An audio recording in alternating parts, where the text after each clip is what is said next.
Hello, my dear students.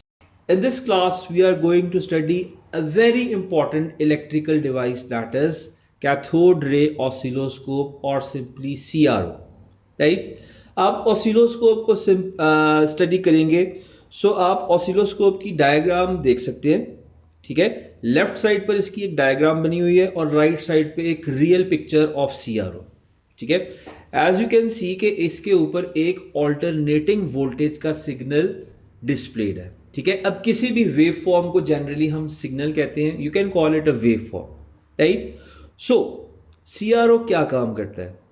ठीक है, CRO किसी इलेक्ट्रिकल सिग्नल को, इलेक्ट्रिकल वेव फॉर्म को डिस्प्ले करता है so that you can easily find out its time period and its amplitude. And once you have the value of it's time period, you can use the formula of frequency is equal to 1 over time period to find out the value of frequency also. ठीक है, अच्छा, हमारी house hold जो voltage है, ठीक है, इसका हम एम्पलीट्यूड जो है एज सच मेजर नहीं कर सकते बिकॉज वोल्ट मीटर पे इसकी एक एवरेज वैल्यू शो होती है। ठीक है, वो जो 220 वोल्ट्स या 240 वोल्ट्स के दरमियान कहीं वैल्यू लाई कर रही होती है। ठीक है, so this will give you the exact value of its amplitude, right. Left side वाले इमेज को देखें। The main part of CRO is it's screen, जहां पर एक वेव डिस्प्ले हो जाएगी। ठीक है, और इसके ऊपर कुछ सेटिंग्स हैं। Let's have a close look. This is a time setting. ठीक है, टाइम का मतलब ये है कि एक स्मॉल डिवीजन, एक स्मॉल ब्लॉक जो कि 1 सेंटीमीटर का भी होता है, how much time that small block will represent along X axis, and there is a setting of voltage. ठीक है, this voltage setting is related to the Y axis because Y axis पर जितना ज्यादा amplitude होगा that will be the value of it's voltage. ठीक है, अच्छा, यहां पे एक क्वेश्चन अराइज होता है कि जनरली वेव्स तो एक इलेक्ट्रिकल सिग्नल नहीं है, sound is not an electrical signal, तो साउंड वेव्स को कैसे डिस्प्ले करेंगे? देखें, जब आप माइक्रोफोन यूज करते हैं तो माइक्रोफोन आपकी साउंड एनर्जी को कन्वर्ट कर देता है इलेक्ट्रिकल एनर्जी में। वायर के अंदर से साउंड ट्रांसमिट नहीं होती, रादर माइक्रोफोन के अंदर ही पीजो इलेक्ट्रिक क्रिस्टल्स और कुछ मैकेनिज्म होता है जो कि उस साउंड को ट्रांसलेट कर देता है इलेक्ट्रिसिटी में, वोल्टेज पल्सेस में, और वो वोल्टेज में जब कन्वर्ट हो गया फिर तो वो डिस्प्ले हो सकता है ना। ठीक है, similarly CRO can be used as a volt meter. ठीक है, सर्टेन सेटिंग्स के साथ आप इसको as a volt meter use कर सकते हैं। अब यहां पर दो वोल्टेज सेटिंग्स क्यों है? बिकॉज सर्टन सीआरओज में ऑप्शन होती है कि आप एट अ टाइम दो वेव फॉर्म्स को भी डिस्प्ले करवा सकते हैं। तो एक वेव फॉर्म के लिए फर्स्ट सेटिंग और दूसरे वेव फॉर्म के लिए सेकंड सेटिंग।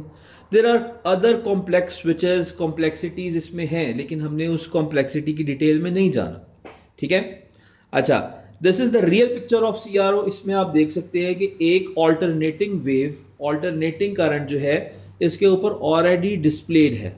ठीक है, हमारा काम ये है कि हमने आज की क्लास में लर्न करना है कि हम इसकी डिफरेंट सेटिंग्स को यूज करते हुए how can we find out the value of its amplitude, time period and frequency, right. So what is the symbol of CRO?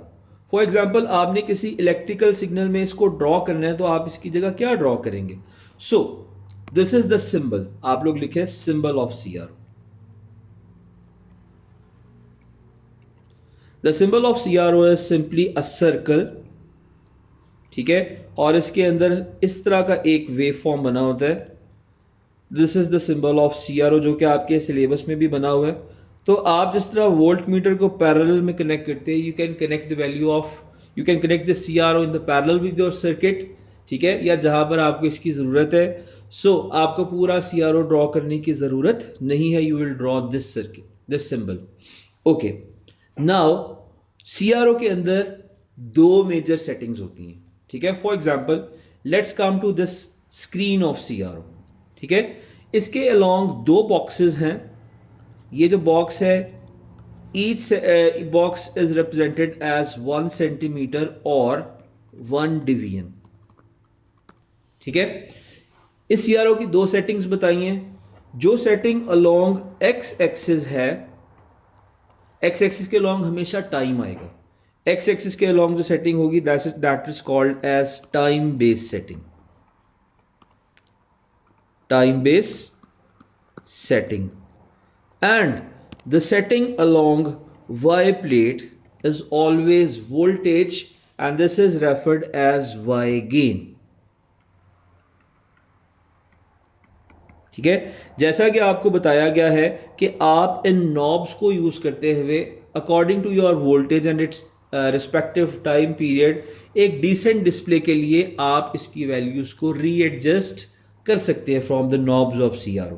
So if you have this CRO in front of you, अगर इसके ऊपर कोई wave form display होता है, how you will find out the value of its amplitude, it's time period and it's frequency.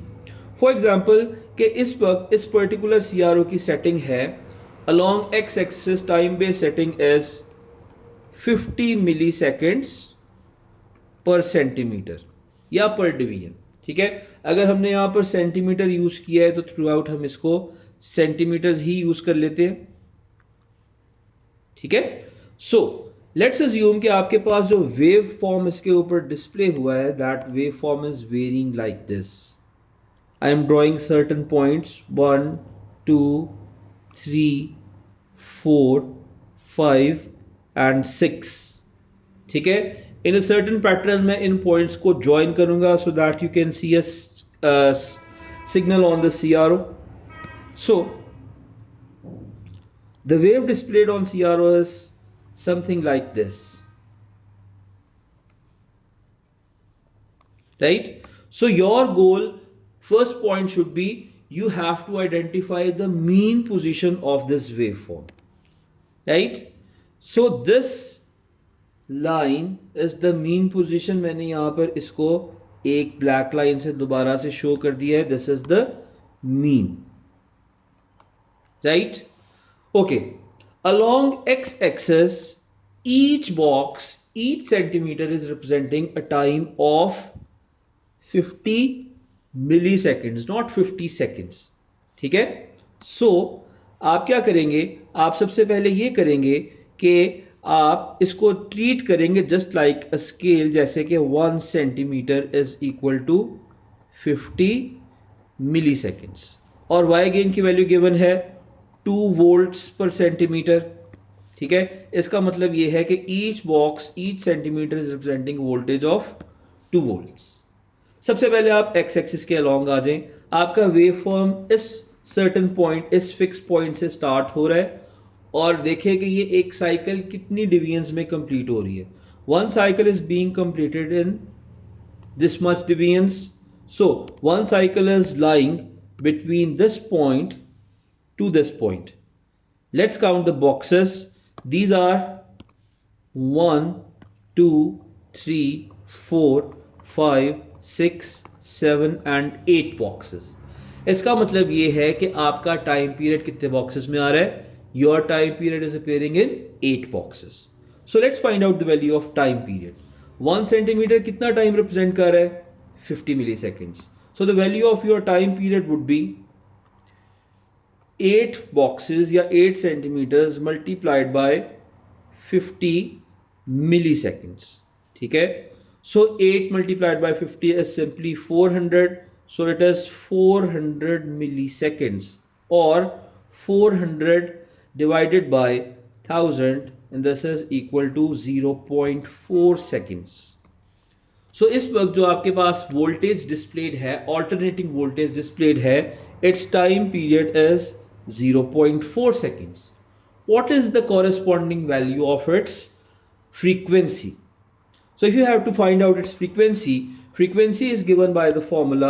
Frequency is equal to 1 divided by time period. F equals 1 over capital T.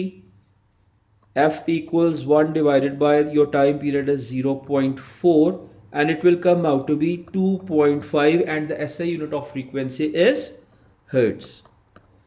Now come to its amplitude.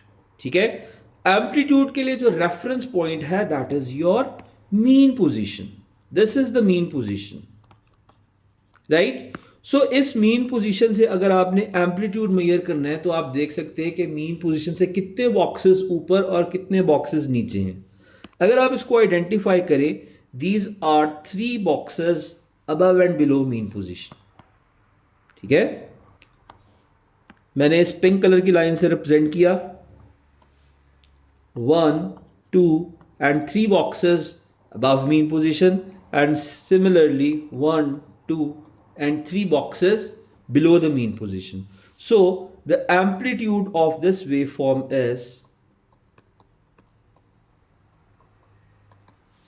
how many boxes? 3 boxes. और एक box 1 centimetre कितनी voltage को represent कर रहा है? It is representing voltage of 2 volts.